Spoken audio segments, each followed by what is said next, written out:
The night I ended up in a sterile hospital bed with a bleeding stomach, Isabel was with her first love, checking into the presidential suite of a downtown hotel. When she finally appeared at my bedside the next day, her expression was a mask of cool indifference, as if she were visiting a subordinate who'd caught a minor cold rather than the man she'd been sharing a bed with for 3 years. "Don't be jealous," she said, her voice devoid of any real warmth. "You've always known the kind of man I intend to marry. He has to be my equal." I managed a weak chuckle, the sound scraping against my dry throat. "Isabel, there's no need for politeness between us. We're just bedmates. An explanation isn't necessary." Her expensive dress was slightly wrinkled, and a faint smudge of mascara was visible beneath her eye, the subtle but clear evidence of a night spent away from home. The previous evening should have been a triumph for us. Our company, ZS Group, had just successfully concluded a massive project, and we were celebrating at a 5-star hotel.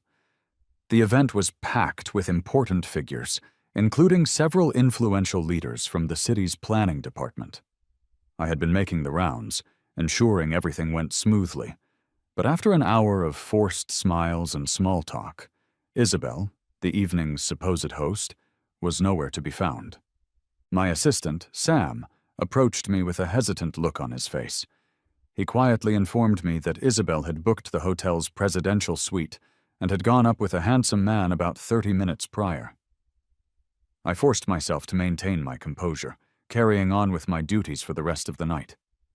It wasn't until the last guest had departed that the adrenaline faded, and I was struck by an excruciating pain in my stomach. A single cough brought up a mouthful of blood, sending Sam into a panic. He rushed me to the emergency room, where the doctors diagnosed it as a simple stomach bleed, thankfully nothing more serious. All I needed was rest. Isabel's visit, I suspected, was a mixture of professional obligation to a key employee and a perfunctory nod to our more intimate arrangement.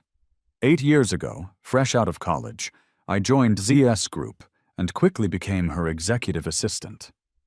5 years into my tenure, after a particularly celebratory night fueled by too much alcohol, we ended up in bed together. An unspoken understanding was born from that night. A convenient, uncomplicated physical relationship.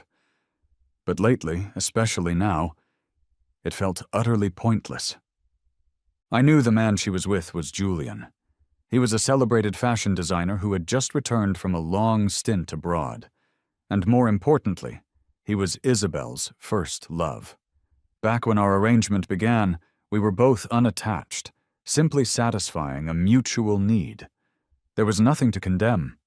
But with Julian's return, my continued presence felt like an overstayed welcome. In the 3 years we had been sleeping together, Isabel had never once entertained the thought of making our secret public. It was clear I was a convenience, not a partner. High achievers like Isabel are often fiercely proud. She likely operated under the assumption that no matter what transpired, all she had to do was glance over her shoulder, and I would be there, waiting faithfully. Unfortunately for her, in a relationship as transactional as ours, once one person decides it's over, it truly is over. "Isabel, I sent you my resignation last night," I said, my voice steady. "You should check your email." She didn't so much as blink, her face remaining a placid mask. It was obvious she didn't believe me. "Leo, are you jealous? There's no need for that. You know what I require in a husband." I laughed again, a hollow sound this time. "Isabel, let's not pretend this is something it isn't. We're just bedmates. You don't owe me an explanation." She clearly wasn't listening, her gaze drifting past me as if I were a piece of furniture. "Julian just had some business overseas that he needed my help with," she said casually. "Nothing happened last night. You're overthinking it." She saw my resignation not as a final decision, but as a childish tantrum, a way of sulking, but she should have understood that the moment she walked into that suite with him, certain lines were irrevocably crossed. Her flimsy explanations were nothing more than poor attempts to smooth over a crack that had become a chasm. If you never allow yourself to expect anything, you never hand anyone the power to hurt you. That was the mantra I had lived by.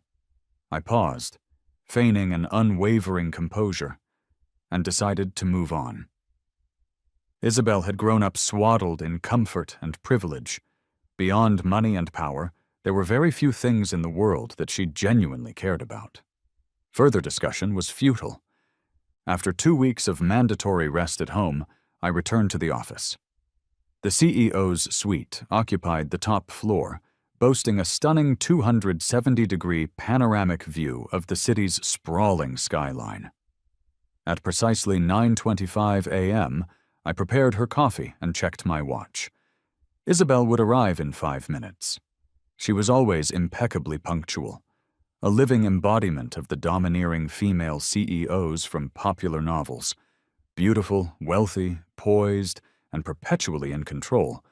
The only time I had ever seen her disheveled was in the soft light of a bedroom, coaxed by my touch until her defenses crumbled. ZS Group was already the city's largest real estate developer when I joined 8 years ago. Under Isabel's sharp leadership, the company had aggressively expanded into finance, new energy, and other sectors. Business was thriving. Yet few people understood the immense pressure of working for such a formidable woman. If her coffee was prepared incorrectly, the wrong amount of sugar, a slightly off temperature, she wouldn't touch it. I vividly remembered my first day, brewing 10 cups before one finally met her silent nod of approval. Leaving her office, I ran into Sam, who glanced around furtively before leaning in to share the latest office gossip. "I'm hearing that this Julian fellow is really something else. He's got even someone as icy as Isabel wrapped around his little finger." Sam was a natural storyteller, painting a vivid picture as if he'd been a fly on the wall. He recounted a dramatic tale of how their younger, more stubborn selves had allowed a simple misunderstanding to drive them apart. He finished his tale with a scratch of his head, summing it all up with a sigh. "First loves are a killer, man. They can just stand there, do absolutely nothing, and still win." I had to chuckle. There was an undeniable truth to his words. Isabel and I had guarded our secret so well that no one in the company had a clue. Our professional interactions were so sterile they gave no hint of any underlying intimacy. Consequently, Sam felt perfectly comfortable sharing stories of Isabel and Julian directly with me. I had first learned about Julian's existence when I stumbled upon an old photograph of them as teenagers tucked away in one of her drawers. The boy in the photo was breathtaking, smiling under a golden sunset with a dog at his side, while the girl, a younger Isabel, gazed at him with a warmth that radiated from the faded print. The affection between them was palpable. At 9:40 a.m., Isabel finally arrived, a full 10 minutes late, which was highly uncharacteristic. I was about to make a fresh pot of coffee when her internal line buzzed. When I entered her office, I noticed the cup I'd made earlier sat untouched on her desk.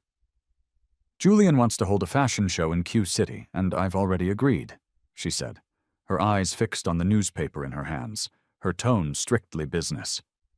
"I want you to manage the entire event." I never mixed my personal feelings with work, so I responded professionally.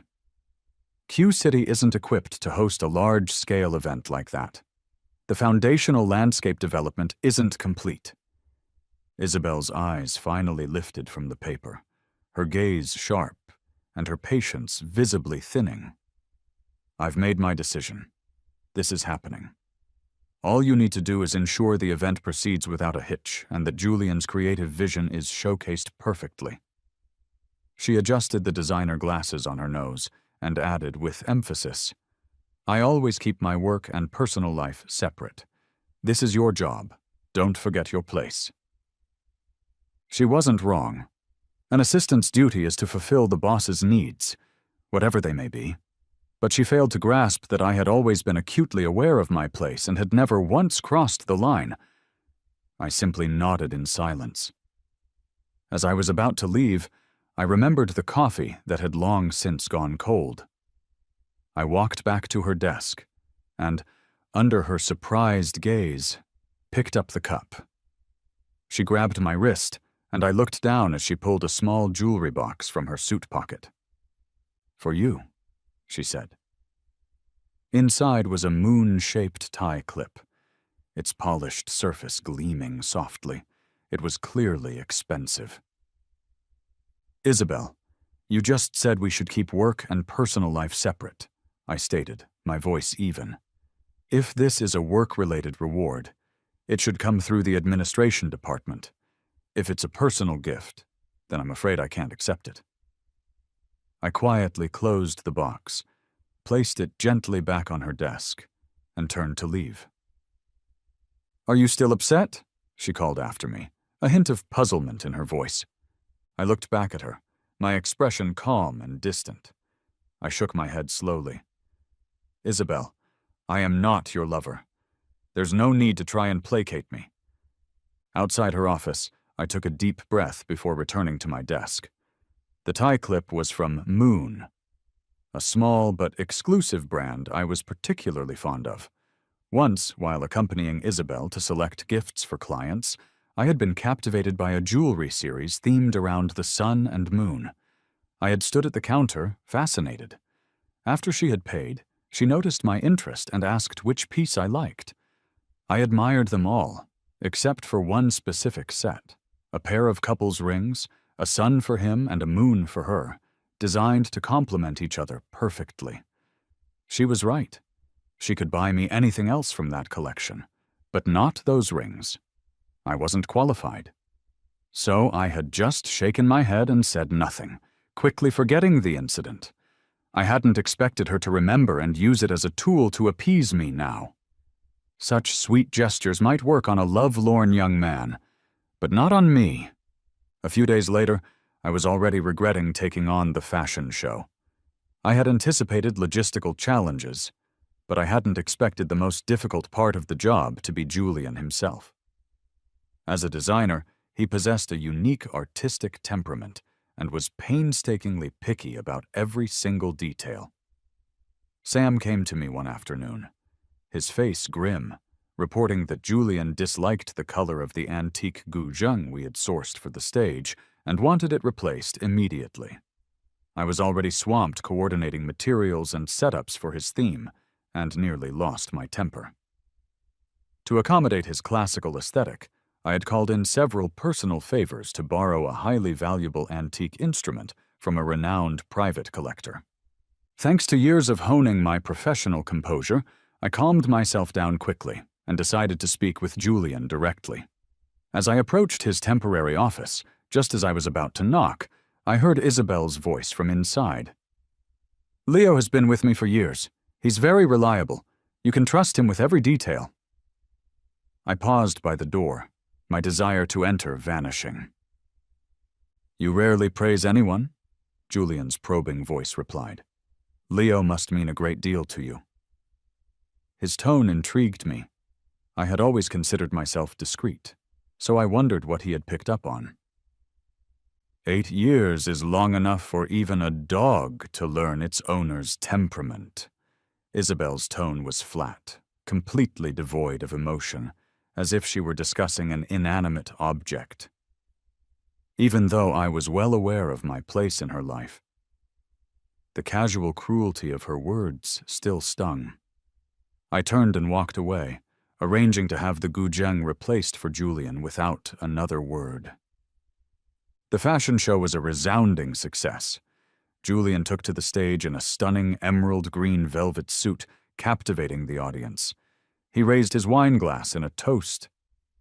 "I have to thank someone special tonight," he announced, his voice ringing through the venue.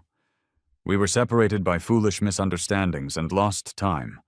But now, I want to tell her that I will always be by her side. She deserves all of my love." He proclaimed his passion for all the world to hear. Applause thundered through the room as cameras flashed relentlessly. Under the bright stage lights, a ring on his finger glistened. It was the sun-themed couple's ring from Moon. Only she has the right to wear its partner.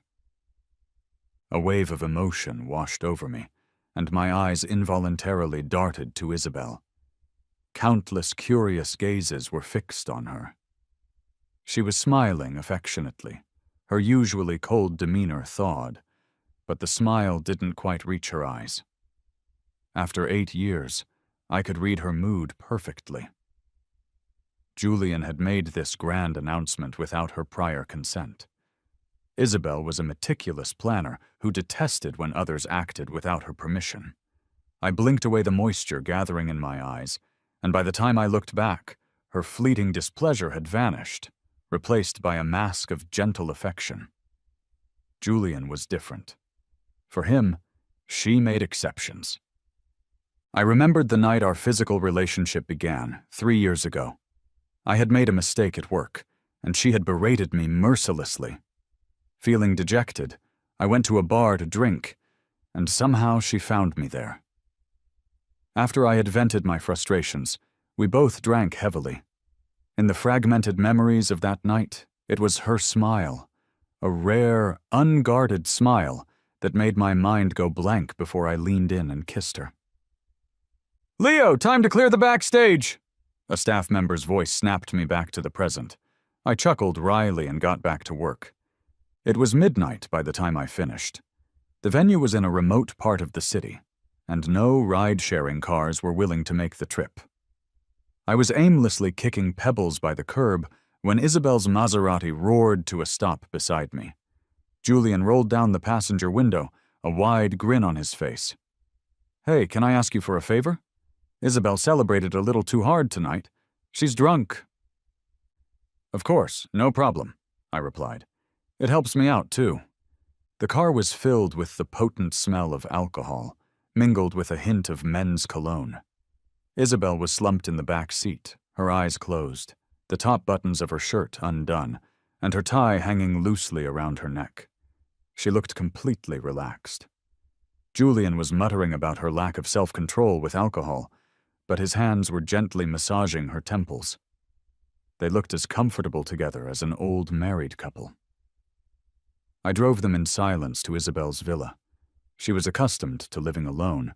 She had a driver and a housekeeper, but neither stayed overnight. Given the late hour, I helped Julian carry her inside.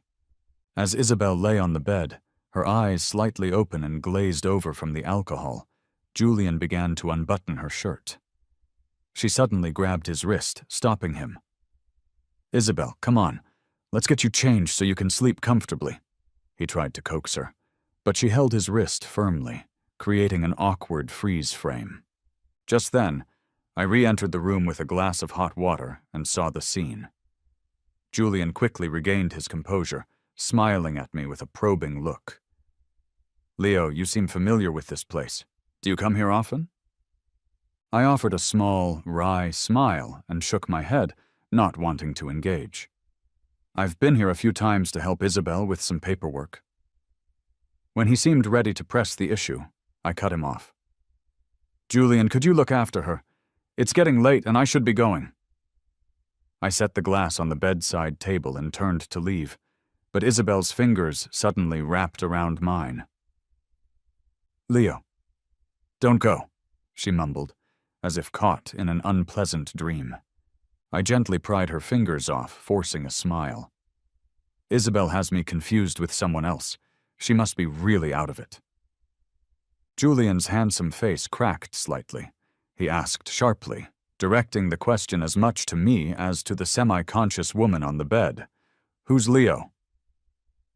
As I left the villa, the night air was refreshingly cool.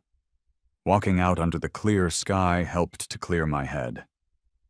We had always maintained a professional distance at work. I had known from the moment I first crossed that line with Isabel that there could never be anything real between us. But somewhere along the way, without realizing it, I had fallen for her. I knew it was a one-sided infatuation, nothing more. Yet, Julian's question made me feel an odd sense of guilt, like a lowly thief who had momentarily stolen something that rightfully belonged to him. First thing the next morning, Julian cornered me in the break room.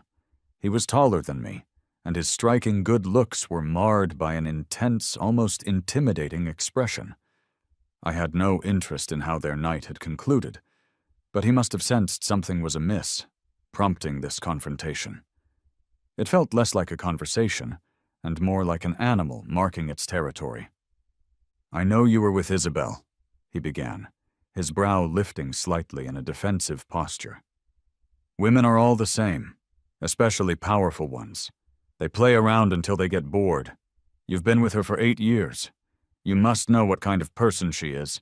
You should understand your place and her position, her ambitions, her family. They require someone like me to support her." Julian had hit the nail squarely on the head. He wasn't just a famous fashion designer, he was also the sole heir to the X Group, the beloved son of Mr. Sterling, a financial magnate in Jingcheng. Early on, the X Group had acquired a huge parcel of land by Keeley Lake, precisely where the government was now planning to build a new central business district. Everyone was scrambling for a piece of that action, ZS Group included. "So," he leaned in, searching my face inch by inch. Not finding the distress or humiliation he likely expected, he seemed momentarily surprised before continuing, "I would prefer not to see you at ZS Group anymore." I set my half-made coffee aside, listened to him finish, and then calmly resumed brewing it. "Julian, you misunderstand. With Isabel, it was merely about mutual comfort. There were no emotions involved. I am very clear on that. None of Isabel's affection had ever been mine. If I had ever allowed myself to get carried away, the outcome would have been disastrous for me." I paused, pulling out my phone and showing him an email. "I've already resigned." The break room fell into a brief, tense silence. "I haven't approved your resignation." Isabel's cool voice shattered the quiet. Clad in a sharp business suit, she showed no signs of the previous night's disarray. Julian's eyes lit up, and he quickly moved to her side, affectionately linking his arm with hers. The ring on his finger glinted harshly. "Isabel, what are you doing here so early? It's all my fault about last night." He paused at just the right moment, leaving a world of possibilities to the imagination. Isabel patted his hand reassuringly. "I'll be at the fashion show this afternoon. You should head back for now." After this public display of intimacy, Julian left, looking smug. As he departed, he shot a glance back at me, a silent reminder. Look after her for us. Having wasted so much time, my coffee was now cold. I was forced to brew a fresh cup. Once I was back in her office, Isabel spoke first. "What do you want? A promotion? A raise?" Without looking up from my task, I set the fresh coffee on her desk and replied coolly, "Isabel, I submitted my resignation a month ago. According to labor law, with 1 month's notice, an employee can resign without requiring the employer's approval." Isabel, showing signs of a hangover, rubbed her temples, not really processing my words. "Leo, don't be ridiculous. I just successfully negotiated for some land. You can be the project lead, and I'll double your salary. How about it?" Isabel rarely showed this softer, more conciliatory side. To the outside world, she was decisive, tough, and commanding. But only I knew she hadn't always been this way. The year I joined ZS Group, she had just returned from abroad to inherit the family business. Her grandfather had built the empire from scratch, but he only had one daughter, who, after marrying, gave birth to Isabel. Isabel's mother was a woman obsessed with romance and paid little attention to her daughter. Her grandfather raised her. When Isabel was 10, he passed away. Her parents divorced, and within 2 months her mother remarried a man from humble beginnings named Marcus.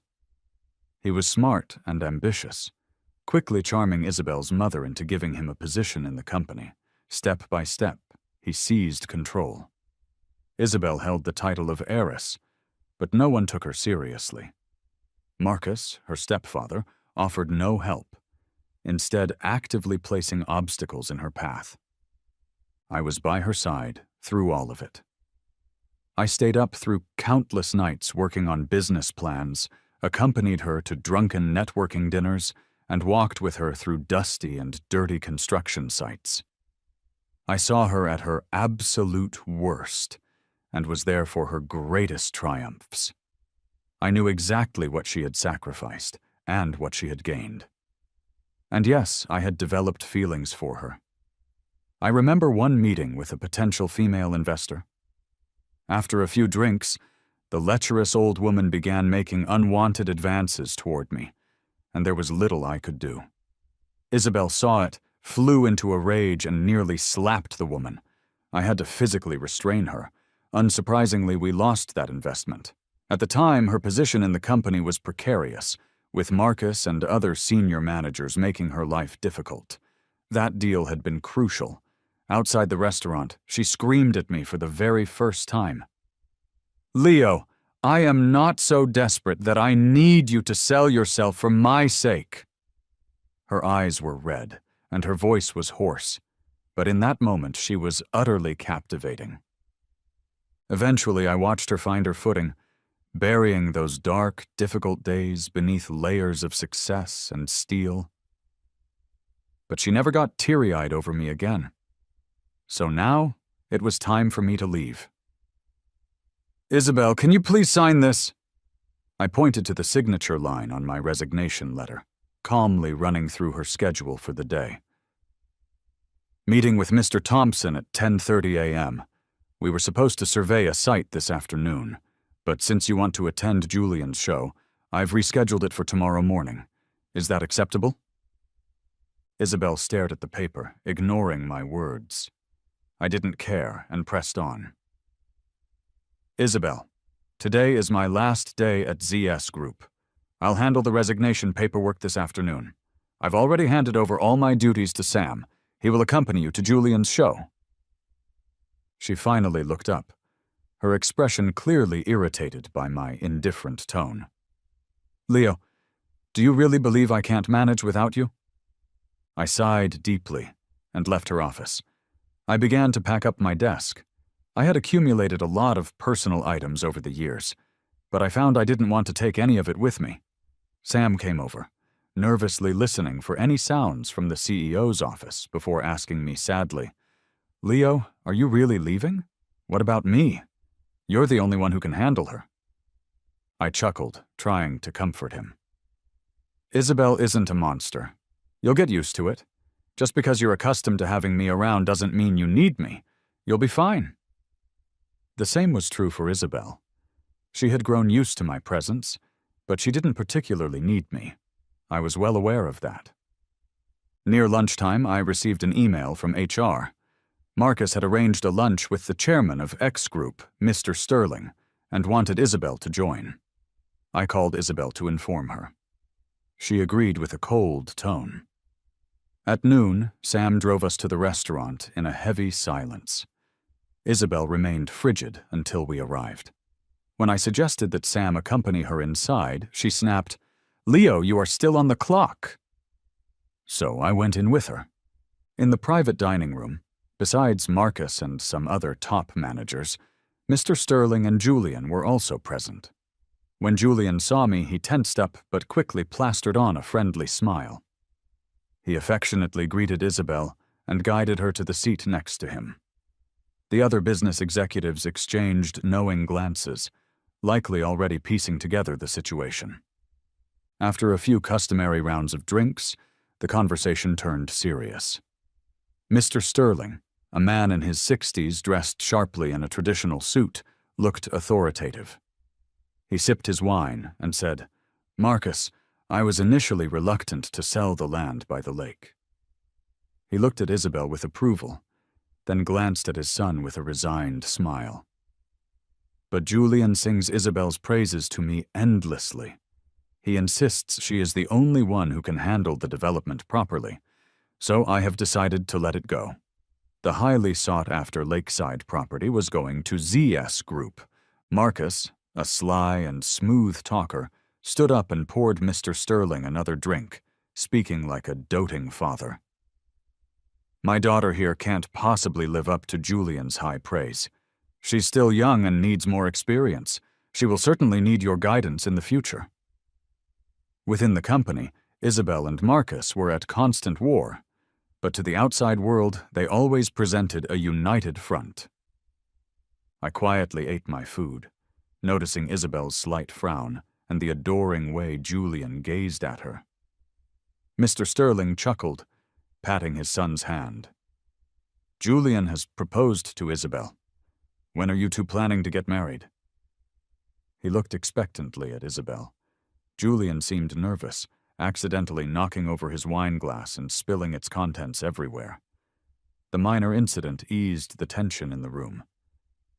Mr. Sterling looked at his son lovingly and said, "You're about to get married. How can you still be so clumsy? Isabel, I only have one son, so you had better take good care of him, all right?" All eyes in the room turned to Isabel. I put down my chopsticks and looked at her, too.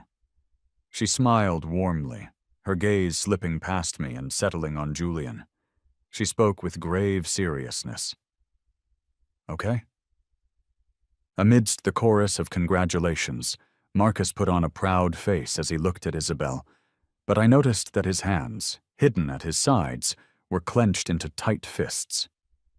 In recent years, Isabel had firmly secured her position in ZS Group, gradually pushing Marcus out of the core decision-making circle.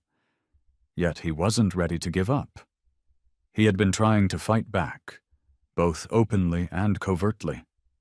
They had been fiercely competing over several pieces of land, and now the outcome was finally settled. He had lost.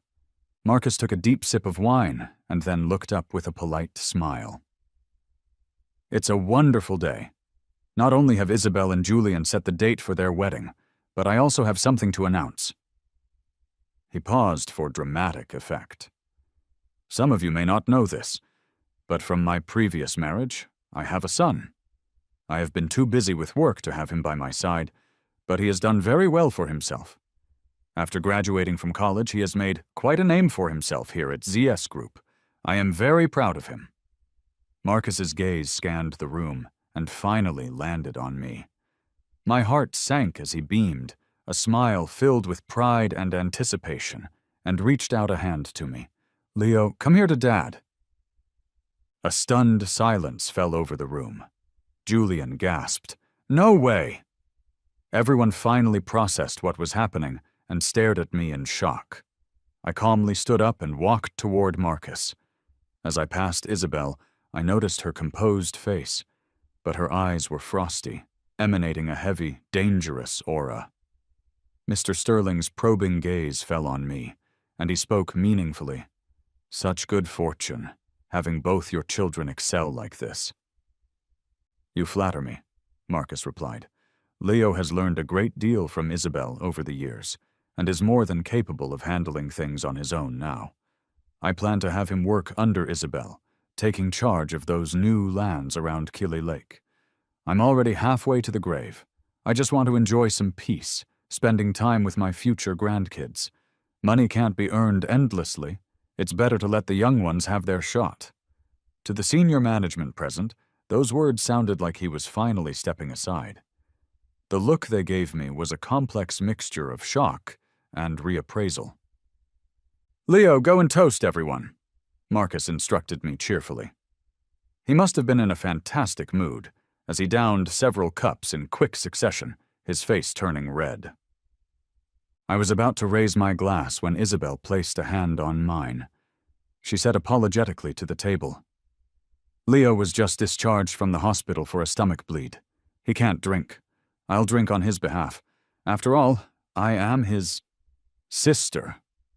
She dragged out the word sister with a heavy emphasis, and I could practically see everyone in the room concocting a dramatic family saga in their minds. Julian shot me a look filled with cold resentment. I gently moved Isabel's hand aside and raised my glass with ease, toasting the room. Thanks to Isabel's guidance, I have learned a great deal over these past 8 years at ZS Group. Who I am related to doesn't truly matter. What is important is that I am setting out on my own path. I have already resigned. Today is my last day at ZS Group, but I hope our paths will cross again in the future. After delivering those polite words, I took a small sip, feeling a grim satisfaction as I watched Marcus's face twist with suppressed anger. The rest of the dinner was charged with unspoken currents. Afterward, Julian quickly led Isabel away. Once everyone else had left, Marcus's anger finally erupted. I brought you into ZS Group to keep an eye on that girl. All these years, you didn't give me a single piece of useful information, and you've even helped her work against me. I am your only father. Everything I have will be yours one day. I am doing all of this for you, and you just up and leave? Do you even understand my intentions? I laughed, meeting his fierce gaze with a calm, cold voice. Heartless and ungrateful? Didn't I learn that from you? You use me, I use you. It seems fair, doesn't it? I doubted Marcus remembered, but the enraged expression on his face now mirrored the one he wore when he stormed out of our house all those years ago. Back then, my mom had just passed away, and he had gotten involved with a wealthy woman. He hardly ever came home. One day I woke up from a nap to find he had taken everything of value from our small apartment, saying he was leaving to find work. I was old enough to understand and clung to his leg, begging him not to go. Enraged, he slapped me across the face, shouting, "Father and son, both stubborn as mules, go live with your aunt. I'm no longer your dad." After that, I was bounced between relatives' houses like a spare part until a kind neighbor took me in. With their help, I managed to finish high school and get into college. Then, Marcus reappeared, claiming he wanted to be my benefactor. His support came with strings attached. He wanted me to work at ZS Group as Isabel's assistant and report back to him on her every move. I refused him in a fit of anger, only to learn later that he had used his new wife to get a foothold in ZS Group and eventually seize control after her death. But when Isabel returned to claim her inheritance, the board was reluctant to hand the company to an outsider. Having squandered his youth, Marcus was unable to father any more children. That's when he remembered he had a son. 6 months later, I was drowning in debt from a failed startup when he came knocking again. This time I agreed. ZS Group was a leading company, and working directly with Isabel presented an incredible learning opportunity. If you could marry Isabel, I wouldn't contest anything in the company, he had once told me. After all, wouldn't it all belong to my grandson in the future? Coming from a humble background, he inherently believed in the superiority of bloodlines. That was why he had always turned a blind eye to my secret relationship with Isabel. Unfortunately for him, his dream was shattered today. From now on, we go our separate ways, I told him, my voice firm. You are not my father, and I am not your son. Those words seemed to completely crush him. I turned to leave, but there, standing in the doorway, was Isabel. I saw a storm brewing in her eyes and was unsure how long she had been listening. "Leo, I underestimated you," she said. Her brows were sharp and cold, yet her eyes were frighteningly bright. Isabel. It was the first time I felt I could call her by her name as an equal. He is him, and I am me. Sure, he wanted to use me, but I never betrayed you. In these 8 years, I believe my work has been more than worthy of the salary you paid me. Oh, really? Isabel suddenly laughed, her lips curling into a sarcastic sneer. But did you live up to my trust? When you were pleasing me in bed, was your mind just scheming against me? I'm sure Marcus taught you everything he knew. After all, he climbed into his position the same way. Like father, like son. She leaned in, her fingers tracing circles on my cheek. The warmth of her touch was a cruel mask for the chill in her words. But I am not my mother. I have a clear head. Leo, 3 years ago, I found out about your little connection with Marcus. You cozied up to me and I simply played along. There's no harm in playing with something that is offered up so freely. Letting you sleep with me for 3 years with nothing to gain. Leo, aren't you just pathetic and vile? How could you ever compare to Julian? You can't hold a candle to him. Now that he's back, you think you can just walk away unscathed? Dream on. A bone-chilling cold seeped into my limbs. The shock stole my breath, leaving me staring at her in utter disbelief. It turned out that from the very beginning, the joke had been on me. I thought I was the clear-headed one, but after countless internal struggles, I had still managed to lose myself and my heart, step by step. Only Isabel had remained truly clear-headed. She had never loved me, not for a single second. She had been watching me as if I were a character in a comedy for years. Leo, did you forget how I got to where I am, and what happens to those who betray me? You should know very well. Her icy stare slowly sized me up. That plot of land in District S, you leaked the bottom price to Marcus. Her tone was not a question, but a statement of fact.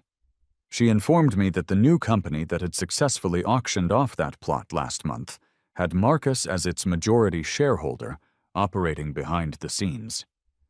These past years he'd been stifled by her at ZS Group, so he had quietly started his own company on the side. Save your strength. Don't bother arguing. Only you and I knew the bottom price. I had no knowledge of any of this, but she had already convicted me of betrayal. For money, you would do anything, right? Her gaze, filled with disdain and loathing, thrust me into an icy pit. Slap! Unable to endure it any longer, I shoved her away and delivered a fierce slap across her face.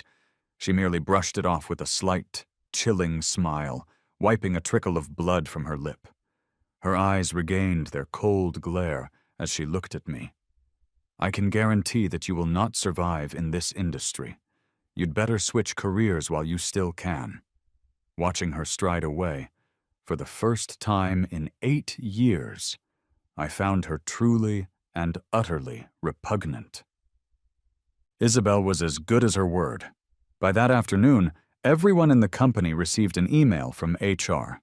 I was terminated for severe violations of company rules, and due to a non-compete agreement I had signed, I was barred from working in a similar job at any related company for the next 3 years. In other words, my career in this industry was completely over.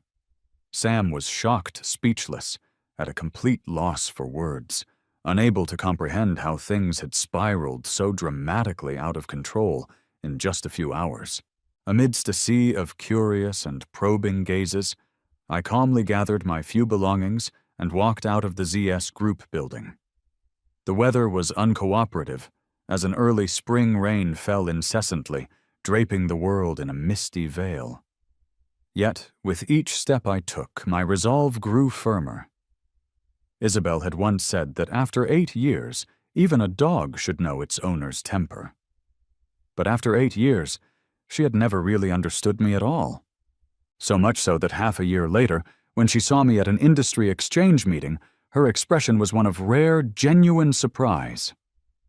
Through the crowded room, her eyes found mine, dark and complex.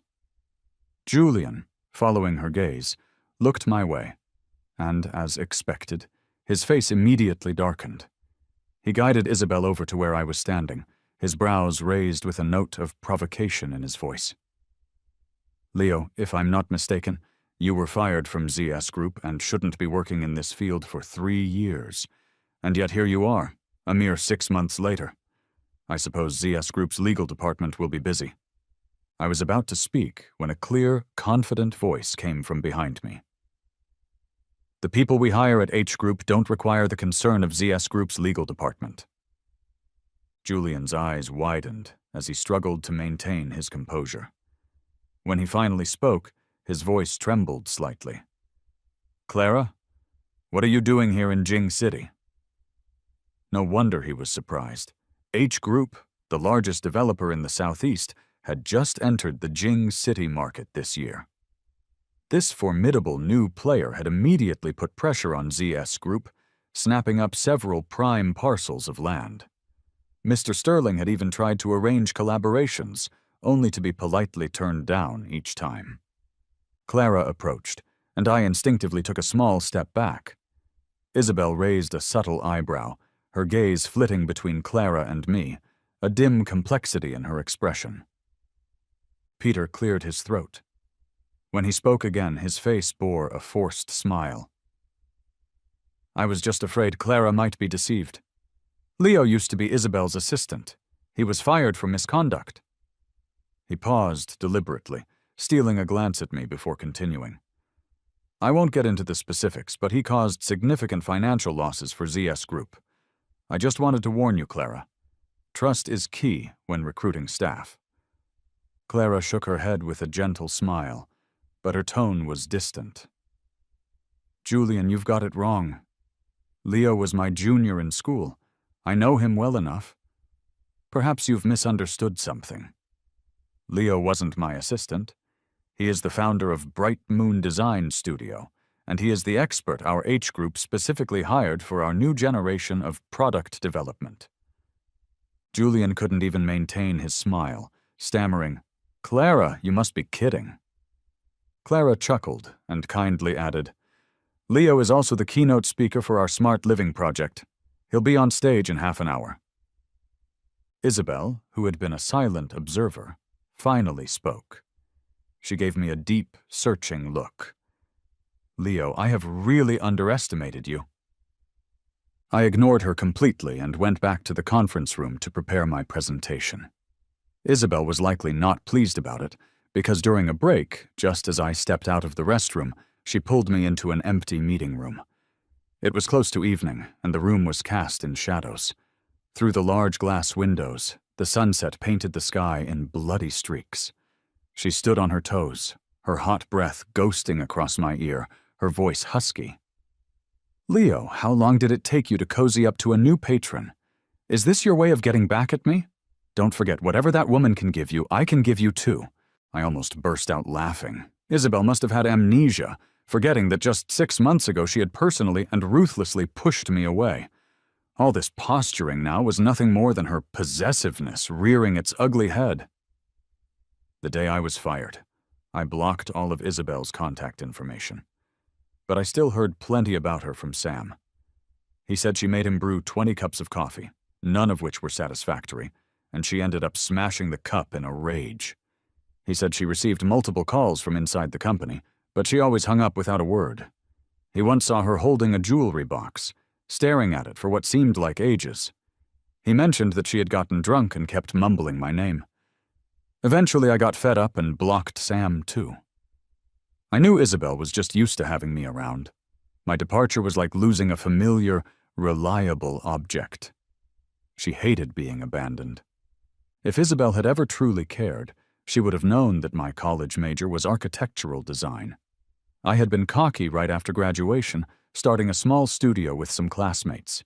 We worked on designs for smaller developers, but we lacked experience and hit roadblocks at every turn, which led to the studio's closure and my subsequent debt. Because of Marcus, I later joined ZS Group. The skills I possess today were learned bit by bit, thanks in large part to the opportunities Isabel gave me. I even pursued a part-time master's degree, spending all my free time studying. I had never given up on my youthful dreams. After 8 years, these experiences gave me the confidence to leave with my head held high and start anew. In some ways, I did owe a part of my success to Isabel. But Clara, she could always trust me completely. She would genuinely praise my creativity, acknowledge my contributions, and appreciate my hard work. She wouldn't look down from a high horse, watching me struggle alone in a one-sided emotional drama until I had exhausted my last bit of affection and eventually left covered in scars. "Can you?" I asked Isabel, my voice sharp. My words visibly struck her. Her mouth opened as if to retort, but nothing came out. I firmly pushed her aside, taking a deep breath. "So, stop with this nonsense. Deep down you know it won't change a thing. Isabel stood frozen, a distant, lost look in her eyes. These 8 years, in your heart, our relationship was just… I interrupted her, my patience gone. Isabel, stop deluding yourself. Even if I told you otherwise, would you cancel your wedding with Julian for me? You wouldn't. What we had means nothing compared to your ambition and your future. No one is foolish enough to turn their back on money. We're adults. Weighing the options is a basic survival skill. Isabel slowly released me, her face crestfallen, her gaze confused. I took the opportunity to push past her, opening the door to leave. Julian was standing right outside, his face distorted with rage, his eyes fierce. Everything happened so suddenly that when he flung his glass of red wine at me, I had no time to dodge. Isabel, you had better have a good explanation. Why are you still tangled up with this man? Julian was furious, all traces of his usual suave demeanor gone. Isabel stepped forward, blocking his path, her usually cool voice now infused with anger. Julian, can you just calm down?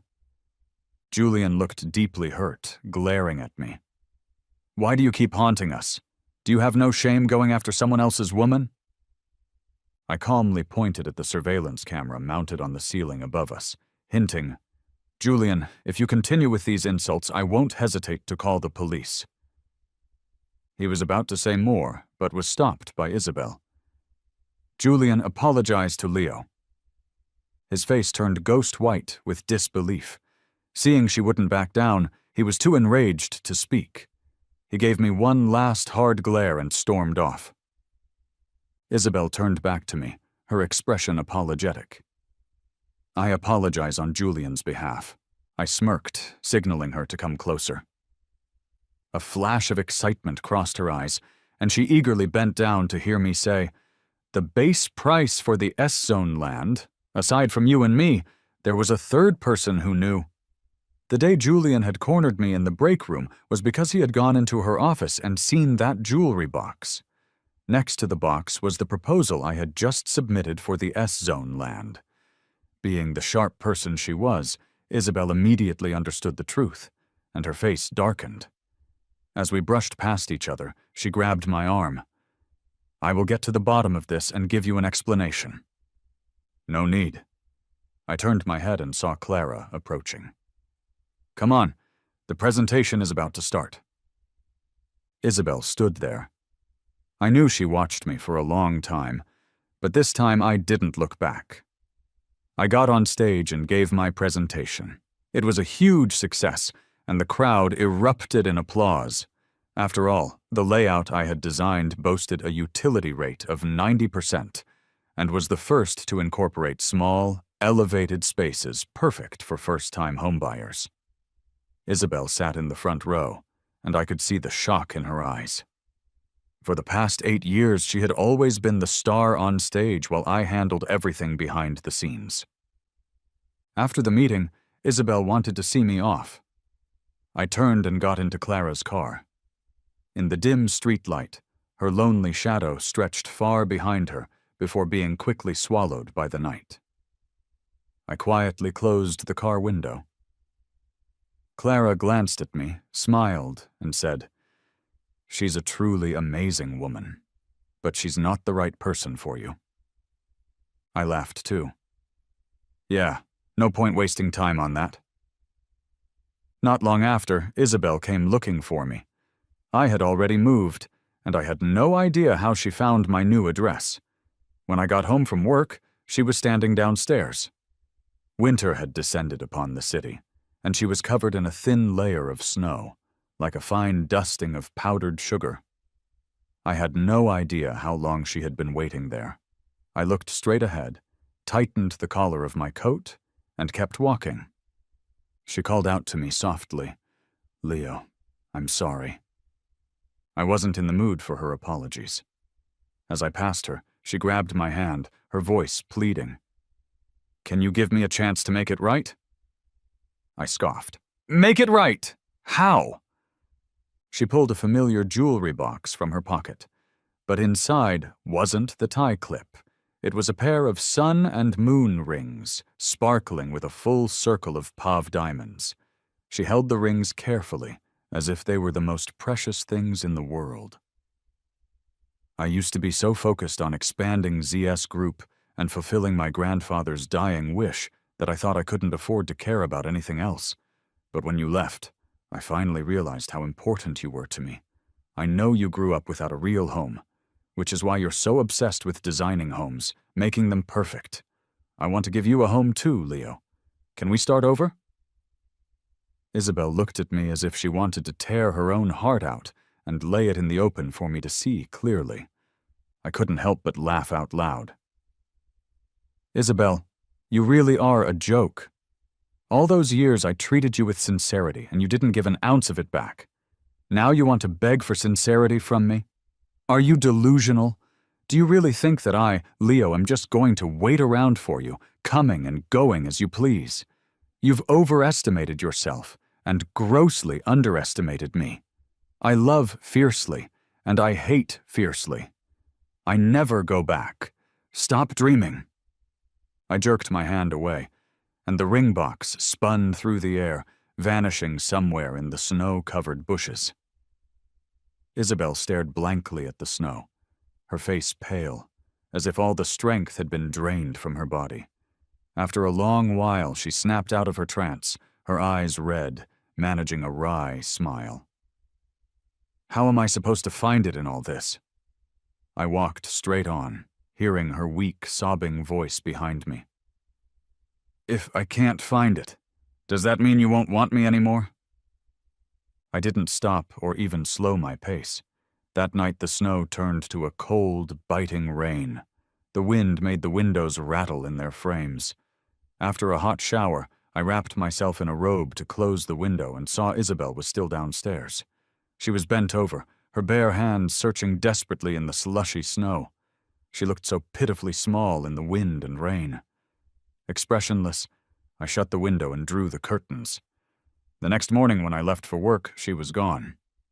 A few days later, Sam called me, his voice sounding almost submissive. Leo, Isabel has pneumonia from a high fever. She's in the hospital. Could you come see her? She keeps calling your name in her sleep. Well, that's her own fault, I said coldly.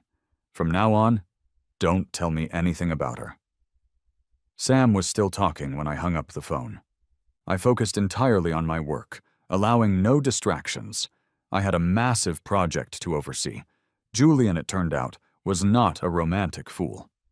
Noticing Isabel's hesitations and continued obsession with me, he quickly backed out of their engagement. Mr. Sterling cherished his son and was naturally unhappy with Isabel, so all his previous promises of collaboration were off the table.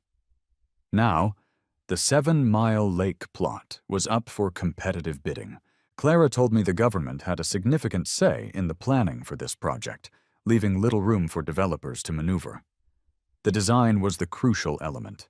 If our design proposal was strong enough, we had a very good shot at winning the bid. Money wasn't an issue. Whatever ZS Group could offer, H Group could match. I had been preparing for this for a long time, and was as confident as ever. On the day of the bidding, thanks to our forward-thinking and innovative design, H Group snagged the 7 Mile Lake plot without a hitch. ZS Group's foothold in the city began to crumble, with projected losses in the billions. The celebration that night went on until late. My coworkers got me to drink a few rounds, but never being much of a drinker, I slipped out to the balcony for some fresh air. The wind was fierce and cold. After getting my fill, I turned to go back inside and saw Isabel standing there. "Congratulations, Leo," she said, her voice strained, the pain clear in her eyes. "You're doing even better without me." "No," I corrected her. "It's not about you. You never influenced me. I'm doing better because I stuck to my dreams." Isabel still didn't understand me. She didn't grasp that I was now a bird soaring freely, that I didn't need her love or approval to prove my worth. Goodbye, Isabel. We brushed past each other one last time. The next morning the sun rose, and the light of a new spring shone bright, full of promise. It felt amazing,